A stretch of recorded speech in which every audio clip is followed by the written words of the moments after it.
Bermuda Triangle has captured imaginations with stories of vanished planes and ships, but now a new scientific theory claims to finally have the answer. 700 meters below the ocean's surface, there was complete darkness.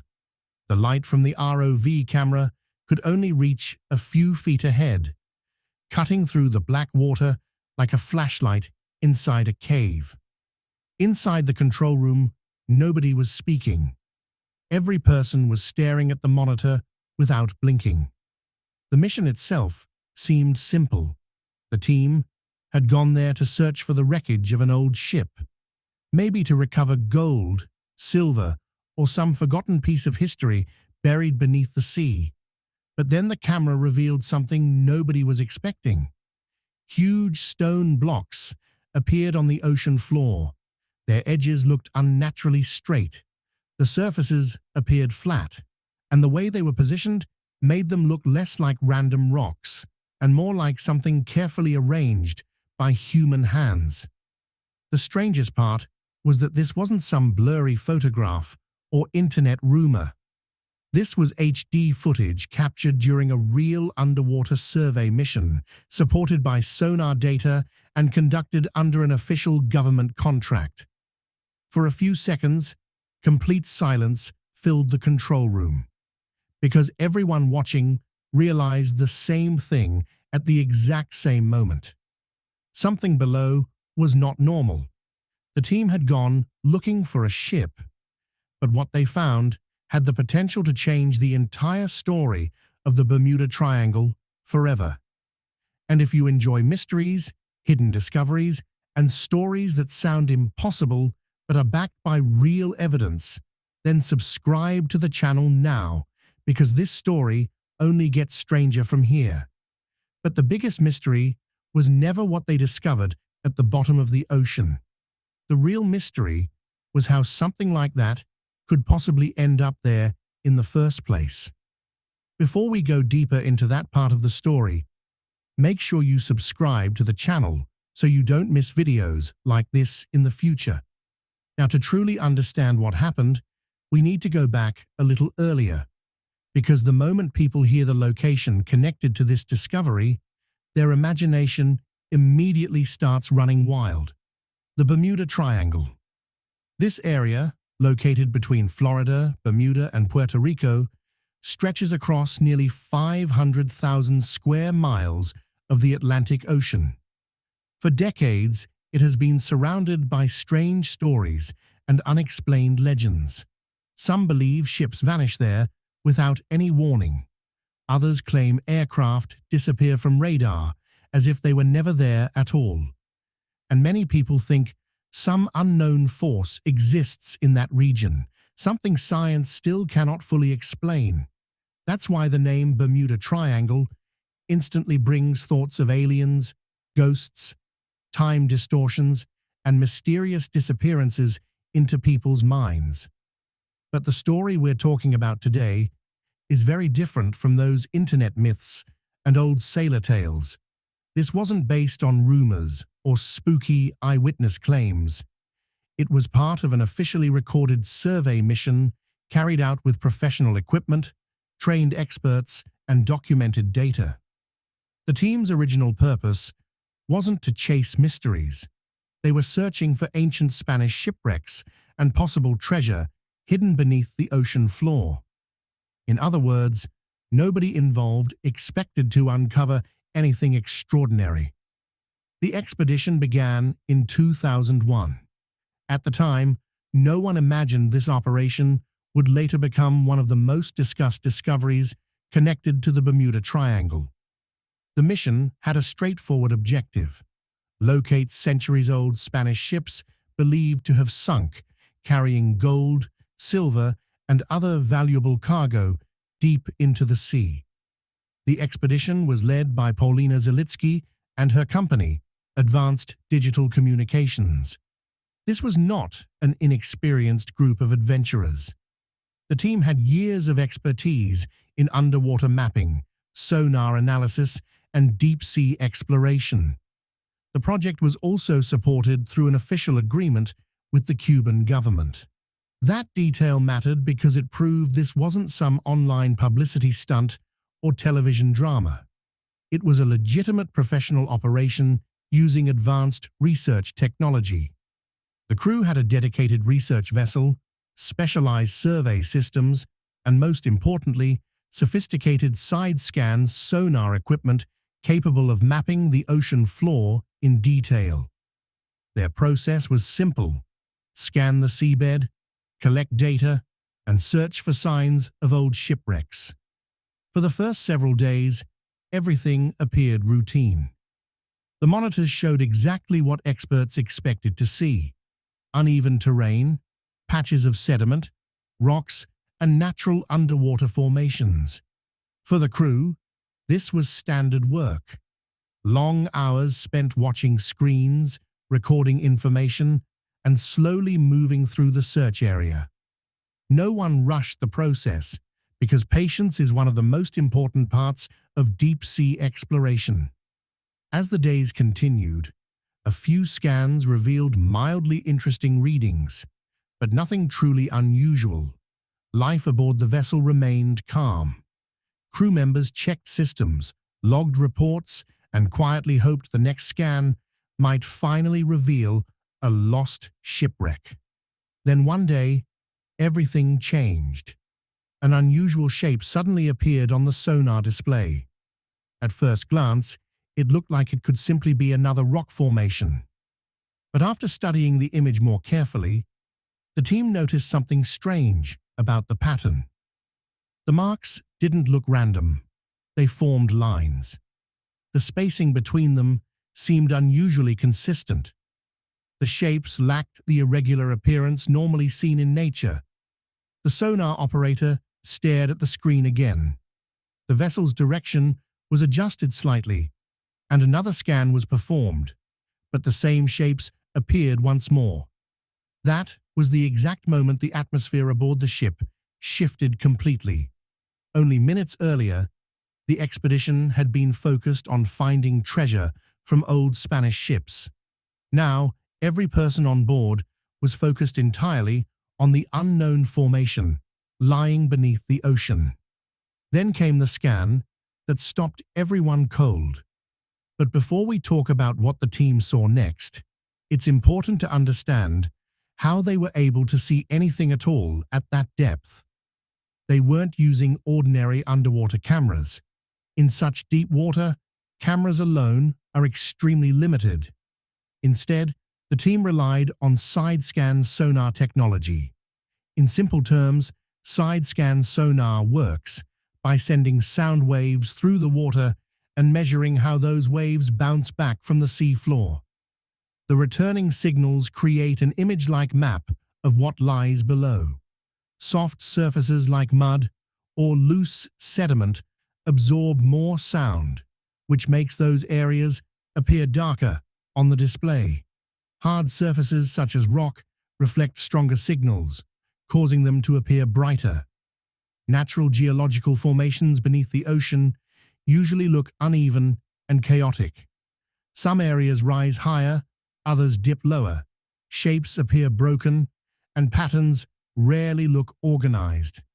Experienced sonar experts can often recognize within moments whether something appears natural or unusually structured. And that is exactly why the image that appeared on the screen that day immediately caught everyone's attention.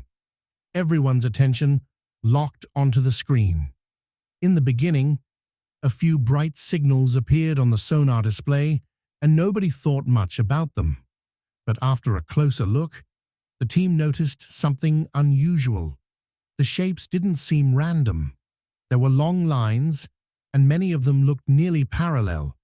Even stranger, the distance between them appeared almost perfectly consistent. Then they noticed something even more unsettling. Some of the shapes formed corners that looked extremely close to right angles. At that moment, the entire crew became alert. The sonar technician's first thought was that the system might be malfunctioning. To verify it, he slightly changed the ship's angle and performed another scan. The exact same pattern appeared again. Next, he adjusted the gain settings to eliminate the possibility of weak or distorted signal interference. Still, no difference. Then he switched frequencies to test whether the depth response was creating a false image. Again, the shapes remained unchanged. Up to this point, the team still hoped the sonar was simply producing a technical error. But then they saw something that completely changed the mood inside the control room. Shadows. To an ordinary person, that might not sound important. But for experts who spend years analyzing sonar data, shadows are one of the most reliable signs that an object is physically standing above the sea floor. In sonar imaging, shadows don't appear by accident. When sound waves strike a raised object, they cannot reach the area directly behind it, leaving a dark region on the display. That detail mattered enormously.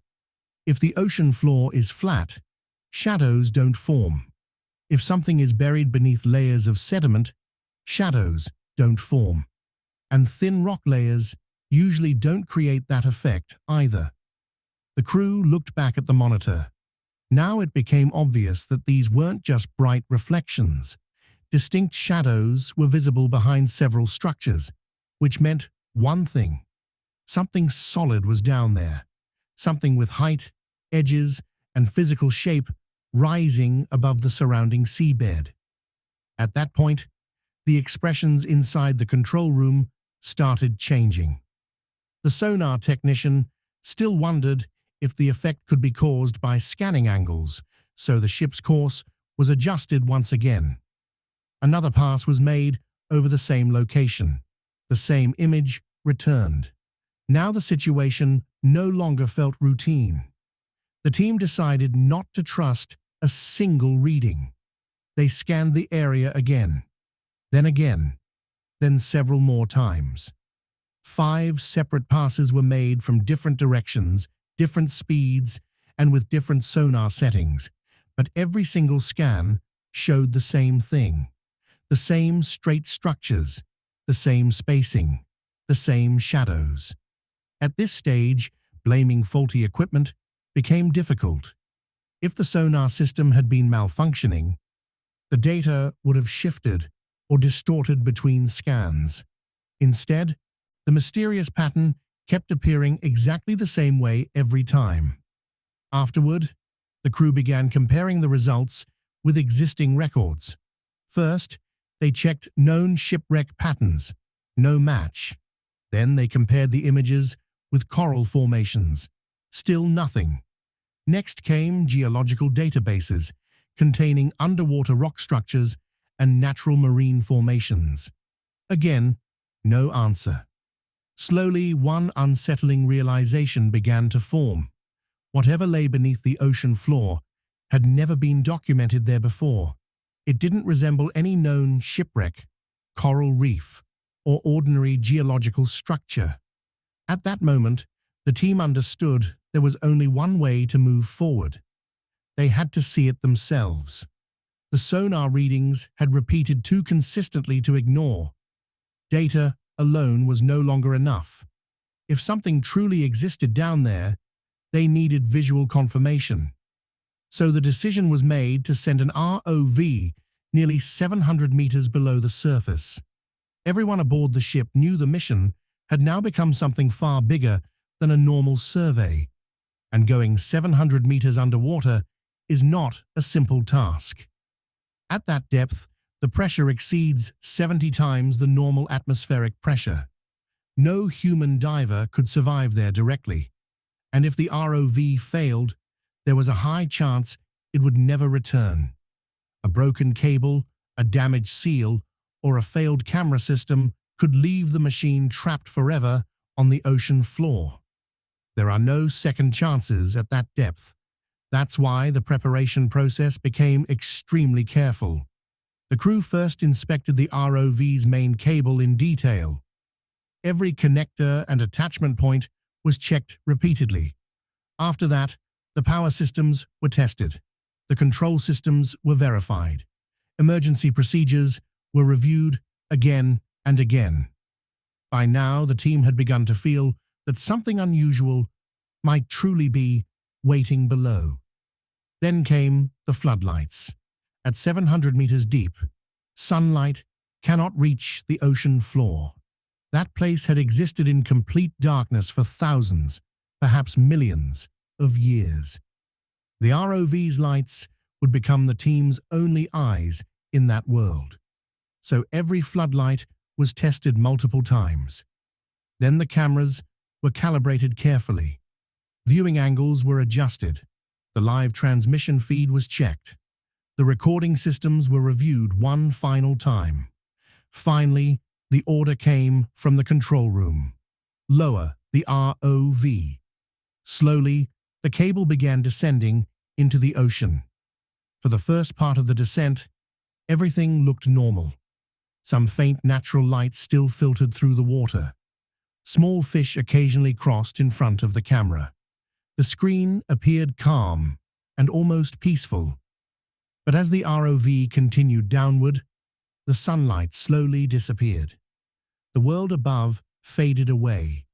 Eventually, total darkness surrounded the machine. Now the only visible light came from the ROV's powerful floodlights, cutting narrow white beams through the black water ahead. By the time the ROV passed 300 meters, the control room had fallen completely silent. Nobody spoke. Every eye remained fixed on the screen. The machine kept descending deeper and deeper into darkness. Tiny particles drifted through the light beams like dust floating in empty space. It felt less like the ocean and more like entering another world entirely. The cable continued lowering. Then, for the first time, something appeared near the edge of the floodlights. At first, it seemed like the seabed itself, but within moments, the crew realized something felt wrong. This did not resemble an ordinary ocean floor. It looked like something that should not have existed there at all. Finally, the ROV reached the bottom. Inside the control room, every person watched the live feed without blinking. Until then, everyone expected the usual underwater terrain: mud, scattered rocks, rough surfaces, uneven ground. But when the floodlights illuminated the area ahead, the entire room went silent. First, one massive flat surface appeared, then another beside it, then another.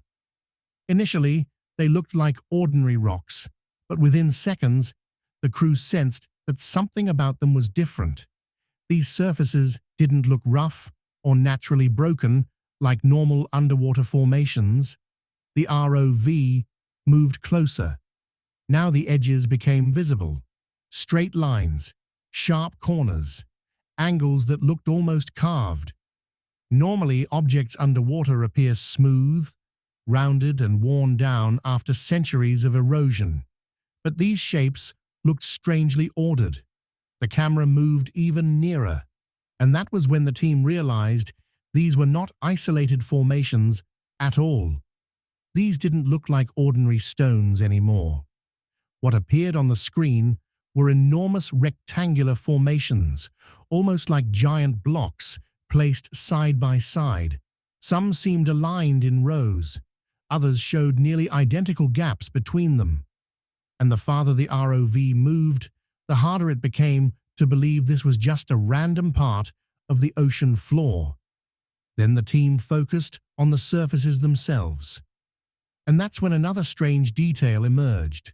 The blocks looked unusually smooth. There were very few signs of the kind of erosion normally seen deep underwater. Thick layers of mud were missing. Heavy sediment wasn't covering the structures. In fact, it didn't even seem like these formations had been buried beneath the seabed for an extremely long time. The ROV descended a little lower. Now the true scale started becoming visible. These were not small rocks scattered across the ocean floor.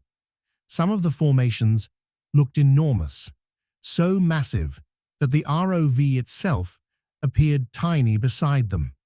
Their edges stood out clearly, and the surfaces looked separated from one another almost like individual pieces arranged in position. It felt less like nature and more like something intentionally placed there. Inside the control room, the atmosphere had completely changed. Only minutes earlier, people had been talking normally. Now, almost nobody spoke.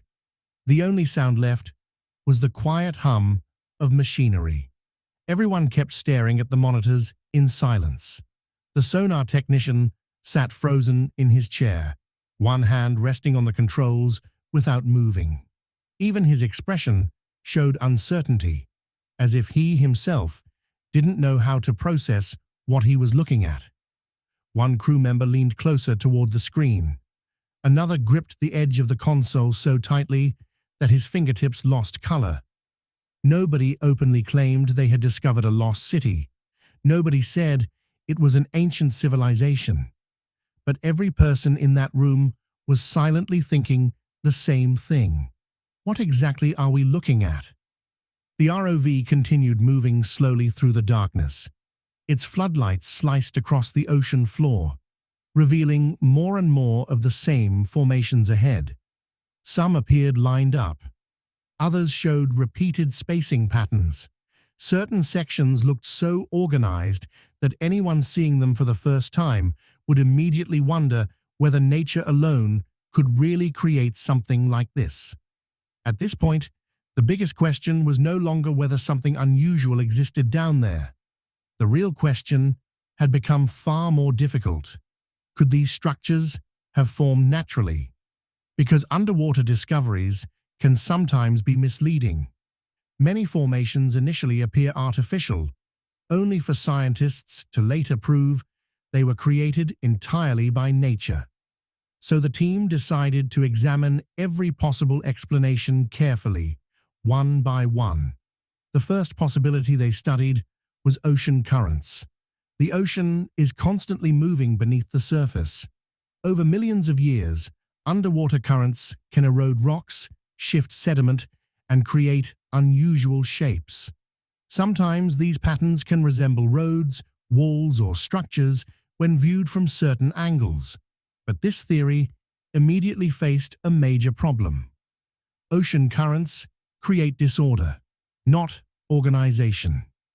When rocks break apart underwater, the pieces usually scatter randomly in multiple directions, but the formations appearing on the screen showed something very different: straight alignments, repeated spacing, and consistent patterns. Then the team examined a second explanation: volcanic activity. In many places around the world, cooled lava has formed strange geometric shapes. Certain volcanic formations can even resemble man-made walls or pathways from a distance. But after reviewing the ROV footage more carefully, this explanation also failed to fully match what they were seeing. Volcanic rock formations typically show rough fractures and uneven edges, yet some of these underwater blocks appeared unusually clean and sharply defined. Certain edges looked so straight that people aboard the ship began asking themselves a difficult question: could nature really create formations this precise on its own? After that came a third theory: tectonic activity, the movement and pressure of Earth's massive plates. This explanation initially seemed more convincing than the others. Geological pressure can crack enormous sections of land and create formations that appear structured. But once again, there was a problem. Tectonic movement can split rock apart, but it does not usually arrange formations into organized lines with nearly equal spacing. So the team turned to geological records from the western Cuba region. According to existing studies, much of the seafloor there is believed to consist mainly of limestone, a relatively soft rock that gradually erodes over time. In deep-sea conditions, limestone usually develops visible signs of breakdown and surface damage. But the footage from the ROV seemed to tell a completely different story. The team reviewed the data repeatedly. Every explanation solved part of the mystery, but none of them explained everything. And after seeing the structures, their shape, their arrangement, and the strange conditions surrounding them, the next logical step became obvious. What did the experts think? And this is where the story became even more fascinating. No major expert stepped forward and confidently declared, yes. But at the same time, nobody completely dismissed it as ordinary either. Instead of solving the mystery, expert opinions only made the situation more complicated. One important voice in the discussion was Manuel Iturralde Vinon, a researcher well known for studying marine geology and underwater formations. When examining claims like these, his approach remained cautious and scientific. He warned that underwater environments can sometimes produce formations that appear artificial even when they are completely natural. But at the same time, another important detail stood out. The evidence available wasn't strong enough to fully prove that the formations were entirely natural either. Then came the perspective of Greg Little. His opinion was somewhat different. He argued that discoveries showing repeated patterns and unusual structures should not be dismissed too quickly simply because they don't fit comfortably into current understanding. And Greg Little raised one particularly important point. His main point was simple. Discoveries like this should never be laughed off or ignored too quickly. If the mystery is massive, then the investigation should be just as serious. More advanced scans, deeper surveys, additional research teams. Only through larger investigations can we move closer to the truth. And this is where the story suddenly becomes much bigger. Because imagine for a moment that one day scientists finally prove these structures are not natural formations. What would that actually mean? It wouldn't just mean that something ancient had been found underwater. It could force us to rethink the timeline of human civilization itself. Could humans have existed and built things far earlier than our current history suggests? Could an entire chapter of the past have disappeared over time and been forgotten completely? Or maybe the truth is even simpler. Perhaps we still know very little about what lies hidden beneath Earth's oceans. But then comes the opposing side of the argument. What if this entire mystery only looks extraordinary because the human mind naturally searches for patterns? What if these underwater formations are nothing more than nature shaping rock over millions of years? One of the first explanations skeptics bring up is something called geological jointing. The term sounds technical, but the idea itself is fairly simple. Deep inside the Earth, pressure, heat, water movement, and shifting rock layers constantly interact over enormous stretches of time. Because of these forces, cracks sometimes develop in repeating patterns. Eventually, those patterns can create shapes that appear surprisingly artificial. In fact, there are many places around the world where natural rock formations look so straight and organized that people initially believe humans must have built them, until scientists later confirm they formed naturally.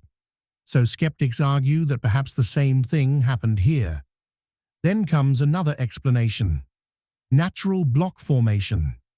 According to this idea, large underwater rocks can naturally fracture and settle into positions that resemble walls, roads, or giant stone blocks.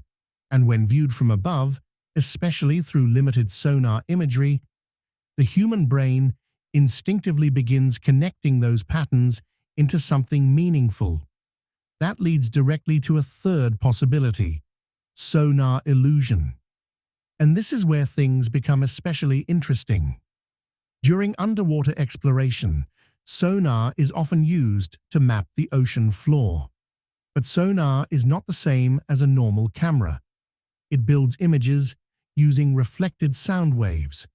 The problem is that sonar images are not always perfectly accurate. Factors like angle, distance, water conditions, and software processing can sometimes create misleading shapes or visual distortions. Imagine a few scattered rocks positioned somewhat evenly. Sonar data might accidentally connect those shapes together, causing them to appear on screen like roads, buildings, or walls, even when nothing artificial actually exists there. And this brings us to one of the most respected names connected to underwater exploration, Robert Ballard. His viewpoint has always been extremely direct. According to him, extraordinary claims require extraordinary evidence. Or could this be evidence of a forgotten piece of human history hidden beneath the ocean floor? And if you enjoy mysteries, hidden history, and unexplained discoveries like this, make sure to subscribe to the channel so you don't miss the next video.